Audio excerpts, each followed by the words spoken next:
Ketika dua sekutu lama, Amerika Serikat dan Australia menandatangani kesepakatan besar yang bisa mengubah peta ekonomi global, langkah ini menandai babak baru dalam perang senyap perebutan mineral masa depan, yang menentukan siapa penguasa teknologi, energi, dan kekuatan militer dunia. Ketegangan antara Amerika Serikat dan Tiongkok kini merambah ke ranah baru, bukan lagi soal teknologi atau militer, tapi tentang tanah jarang yang jadi rebutan dunia. Pada hari Senin, Presiden Amerika Serikat Donald Trump bersama Perdana Menteri Australia Anthony Albanese resmi menandatangani perjanjian besar terkait kerjasama pengelolaan mineral kritis dan logam tanah jarang. Langkah ini menjadi bagian dari strategi Washington untuk memutus ketergantungan rantai pasokan terhadap China yang selama ini mendominasi pasar global mineral langka tersebut. Anthony Albanese mengungkapkan bahwa kesepakatan ini melibatkan 3 kelompok proyek utama dengan nilai investasi mencapai 8,5 miliar dolar Amerika Serikat atau setara dengan lebih dari 140 triliun rupiah. Proyek tersebut mencakup kerjasama antara perusahaan-perusahaan besar seperti Alcoa serta kolaborasi 3 negara, Australia, Amerika Serikat, dan Jepang. Salah satu proyek utama adalah pembangunan fasilitas pengolahan gallium di Australia Barat yang didanai langsung oleh Departemen Pertahanan Amerika Serikat, Pentagon. Kilang ini ditargetkan mampu memproduksi 100 metrik ton per tahun dan akan menjadi salah satu pilar penting dalam industri semikonduktor dunia. Tak hanya itu, Ekspor-Impor Bank Amerika Serikat juga telah menyetujui 7 surat minat pembiayaan dengan total nilai lebih dari 2,2 miliar dolar Amerika Serikat yang dapat membuka peluang investasi hingga 5 miliar dolar Amerika Serikat, setara dengan sekitar 82 triliun rupiah.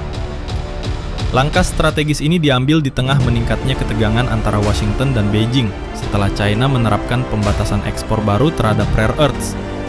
Padahal material ini adalah komponen vital dalam pembuatan magnet untuk senjata militer, chip semikonduktor, robotika, dan kendaraan listrik. Saat ini China masih menjadi penguasa utama dalam proses pemurnian dan pemrosesan mineral langka, yang membuat negara lain bergantung pada ekspor mereka. Namun Trump menegaskan, Amerika tidak akan tinggal diam menghadapi tekanan ekonomi semacam itu. Dalam pernyataannya, Trump menyindir keras Beijing.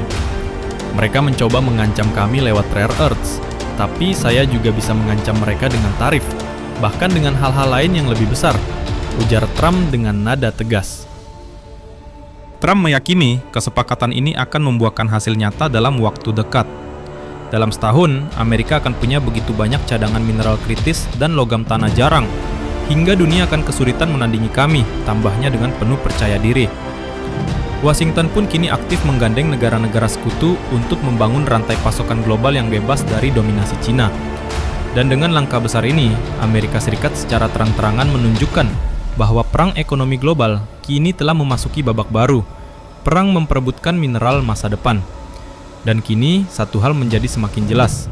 Perang dagang antara Amerika Serikat dan Tiongkok tak lagi hanya soal tarif atau teknologi, tetapi telah menjalar ke sumber daya yang menentukan masa depan industri global.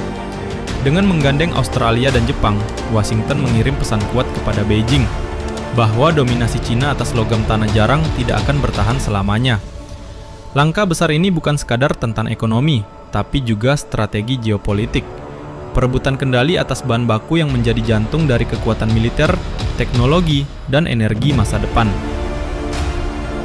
Bagaimana menurut kalian terkait berita kali ini? Silakan tulis di kolom komentar.